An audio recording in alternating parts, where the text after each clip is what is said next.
Any other members seeking the call? The Honourable Mark Buttigieg.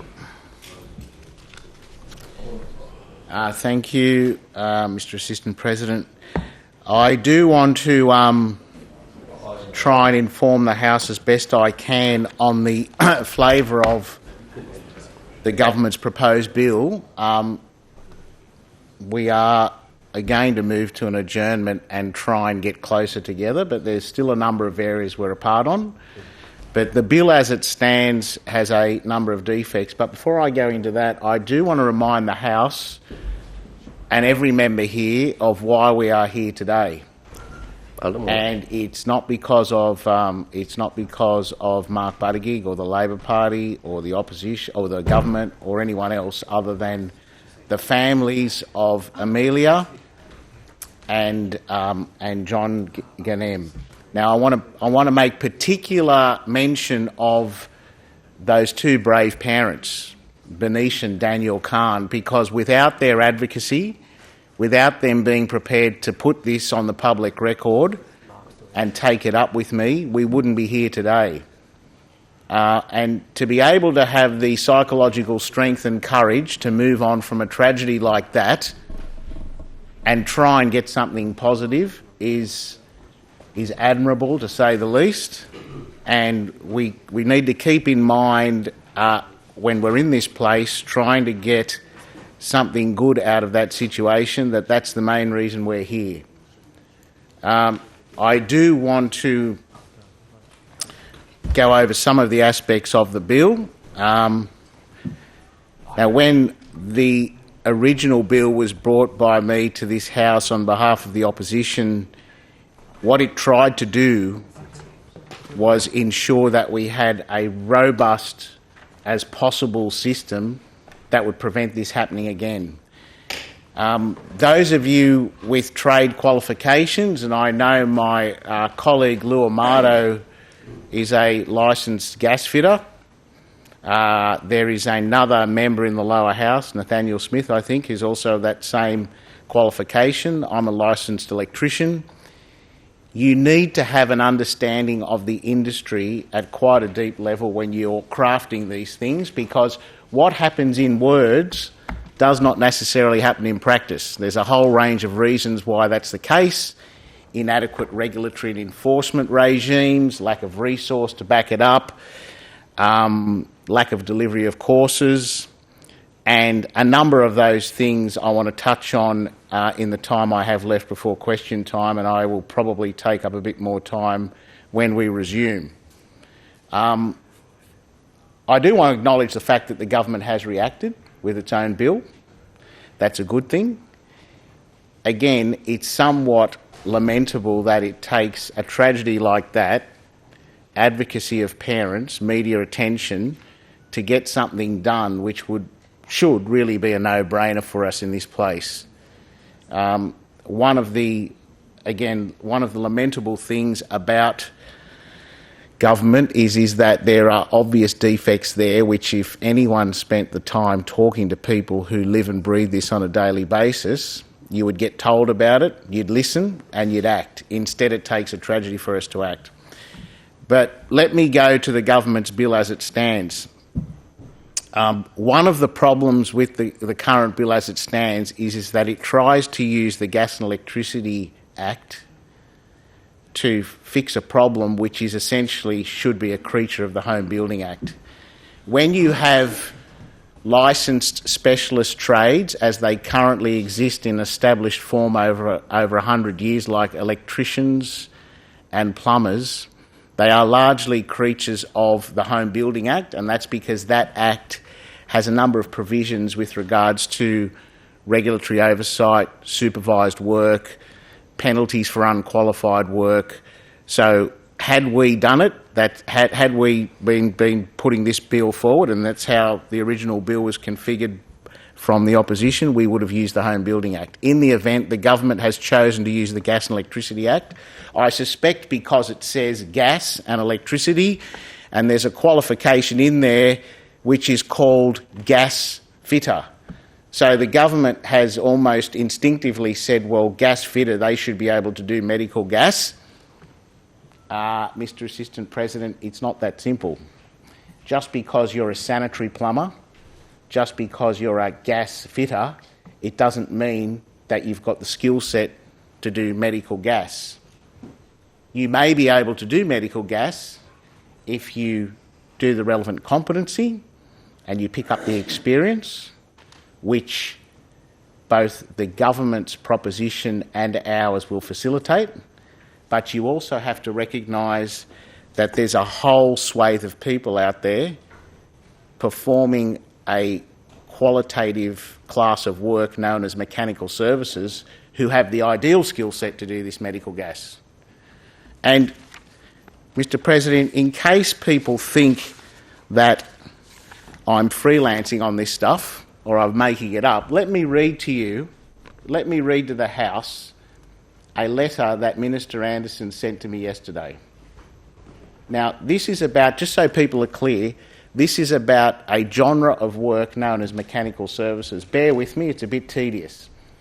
When you have a situation where you have cooling towers, heat exchangers, industrial scale air conditioning, let's call it, I'm not talking about the domestic stuff in your home or shop, there's a complex set of pipe networks that go into that infrastructure, and the complexity of the pipe networks and the nature of them, metallic pipe, brazing, all of that sort of thing, lends itself to the same skill set as medical gas. That portion of the trade is unlicensed in New South Wales. Unlicensed, unregulated. There is no mention of a mechanical services licence anywhere in New South Wales legislation, right? The problem with that is that you can have someone who is employed by a firm which is largely contracting to do mechanical services work, that cooling tower heat exchanger work that I just articulated. They can't get a mechanical services course at TAFE. The courses exist there on the suite of courses available, but no one delivers it. Do you know why? Because there's no demand for it. The reason there's no demand for it is because there's no licensing system. Now, what we're doing, in effect, by not licensing those people is, number one, not training them at TAFE or a vocational education institution. We're not training them in mechanical services, for one, for the work that they actually do, but we're also not affording ourselves of that skill set to be able to do medical gas. So that if I'm a sanitary plumber with a Cert 3 qualification in sanitary plumbing or a Cert 3 qualification in gas fitting, I will not learn one thing about mechanical services when I go through TAFE because I didn't do that course. Now, all we're saying, Mr. Assistant President, is that if you licence that part of the trade, you will engender a trading market, which then means that you'll get a class of plumber doing mechanical services who will have the best fitted skill set to do that work. I just want to go to the Minister's letter because he actually acknowledges it in his letter, Mr. Assistant President, and I'll quote it to the House. Minister Anderson says, as part of developing the government's bill, we have consulted with 20 stakeholder groups, including from across the medical fraternity, gas suppliers, gas fitters, plumbers, dentists and training providers. A key focus has been to avoid any unintended consequences. The majority of these stakeholders, and I emphasise, the majority of these stakeholders agreed that the appropriate base qualification for a tradesperson engaged to install and service a medical gas system should be a Certificate 3 in plumbing, mechanical services, which is not currently offered by any RTO in New South Wales. The Minister's just said what I've told the House, Mr. Assistant President. There is a view amongst industry, and the government's own consultation bore it out, that the base trade for medical gas should be mechanical services, and yet we're refusing in this bill to licence the very trade which would give us the highest skill set to be able to do it. Our amendments, and I urge the House to consider this, our amendments will fix this up by licensing mechanical services as a proper trade, which will then engender that vocational training market and allow these people to be trained at TAFE or another institution in mechanical services and medical gas. It's a no-brainer. It's something we should take the opportunity to do and fix up. Mechanical services is a parent skill set of medical gas. If we don't take the opportunity to do it now, we will be denying the industry of a maturing trade to give us the highest skill set to avoid those accidents which happened in Bankstown almost 5 years ago now. I want to go over some of the other deficiencies of the bill, keeping in mind that the government is talking to us on amendments which we should be able to get a degree of agreement over. Mechanical services is one we're not there yet, so I urge members to think about that during the break. The other thing the government bill's done is to set up before I go on to that, members should understand too that in terms of other jurisdictions, there's a very good reason as to why they've done exactly what we're arguing to do here. The Victorian jurisdiction, which has had this in place for over a decade, that is a specifically licensed and qualified trade known as mechanical services, medical gas, they've protected their citizens because they recognise that it's a specialist work with high downside consequences. Queensland legislated in direct response to the tragedy of Bankstown in 2018. Again, mechanical services and medical gas. I want to make clear to members that in doing this, because the government has a view that, let's call it I was going to say a scare campaign, there's a little bit of a disinformation campaign. The argument is that our amendments are going to disenfranchise existing tradespeople who are already doing that type of work. What they're talking about is air conditioners, refrigeration people, roof plumbers, gas fitters, who might be doing a small slice of mechanical services, which, by the way, hasn't been taught at TAFE. The government is arguing that by enacting our system, these people are then going to have to go out and get a licence in mechanical services to do the work they're currently doing. Wrong.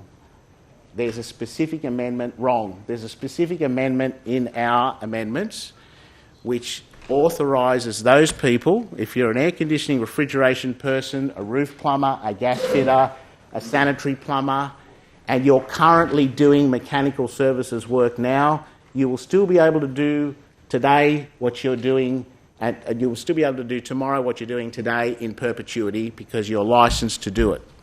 What we're saying, Mr. Assistant President, is that into the future, when you're coming into a plumbing trade and you want to do medical gas, the obvious thing to do will be to pick mechanical services because that's the kindred skill set. The other thing I want to touch on quickly before we go into question time is the government's setting up a two-tier system of classification for work on medical gas. This is highly unusual. Normally when you do a trade, you do an electrical installation from start to finish, you test it, you commission it, you say to the owner, it's done, it's ready for you to use. Same with plumbing. Come and fit out the Honourable Damien Tudorhope's bathroom and kitchen. Damien, it's all yours to use. What the government's proposing to do with this is set up a system where the medical gas installer does all the installing work, and then we have another person come in and do testing and commissioning and maintenance. Unheard of for a non-trades-based hands-on person to be doing maintenance on an installation which someone else does. Doesn't make a whole lot of sense. Our original bill had one person doing it from start to finish. But in the spirit of compromise, and we acknowledge that there are people out there who do exclusively that sort of work, testing and commissioning, we've agreed to the two classifications. In other words, there's the medical gas installer who comes and does the installation and maintenance of the gas installation.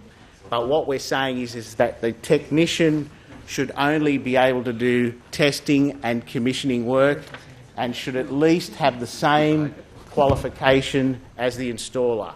That is Cert 3 or above, or equivalent, and medical competency. So our amendments will try and fix that up, and again, we're talking to the government on those points.